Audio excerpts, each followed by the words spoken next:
Hi everyone, Andrew Wynd here again, APA Sports and Exercise Physiotherapist at Balwyn Sports Physio Centre. Welcome to part 2 of our inside tips for pro cyclists. This is after 19 years of bike setup experience and working with cyclists of all levels. Now, carrying on from our first topic, we were talking about why you shouldn't pull up on the pedals. Carrying on from that, we're going to talk about body position, and this is another inside secret that the pros have that us mere mortals don't have. We talked about the hamstrings and the hip flexors operating on a length tension curve like this.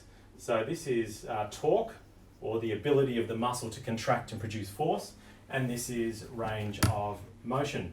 And as a muscle goes through range of motion, its ability to produce torque reaches a peak point, usually at mid-range, and then its ability to produce that torque drops off as it goes through inner range or outer range. So for a bicep curl, I can not lift a lot of weight out here. I can lift maximum weight here, and that represents here, and then it drops off as I struggle in here. We've all felt that in the gym. So the hamstrings and the hip flexors, those muscles that are pulling up on the pedal stroke, remember the pedal stroke's going around like this, and if we want to try to maximize a smooth and powerful stroke, typically people pull up, and I've taught you in the last video why you shouldn't necessarily do that, but here's what the pros do. They in fact do pull up a little bit, so their pedal stroke looks a little bit different. They don't pull up the whole way round, never do they work on a full circle, but they are trying to smooth off the bottom and get ready for the top, and they're doing this very fast because they're very trained. But here's the other secret that they're doing. As you go to pull up, you and I, and we're sitting a bit upright, we're here on this curve. So its ability, the muscle's ability to produce force is really diminished as we're coming through the cycle. But I'm going to show you on the bike here, we've got, this is a little small for me, but it'll still work. So if I'm on the bike here, and I want to come through and I want to pull up in this section here, my hip flexors and my hamstrings are doing that.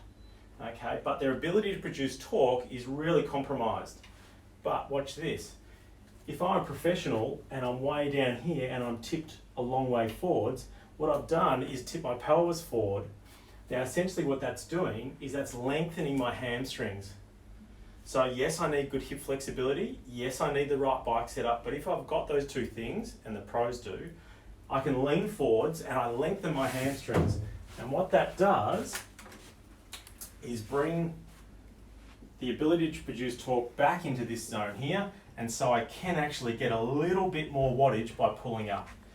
So that's the second secret. So if you do have the flexibility, you can get that by getting into a more aggressive position. That's why you see the pros riding those, one of the reasons why they ride those aggressive positions. Stay tuned, there'll be more to come.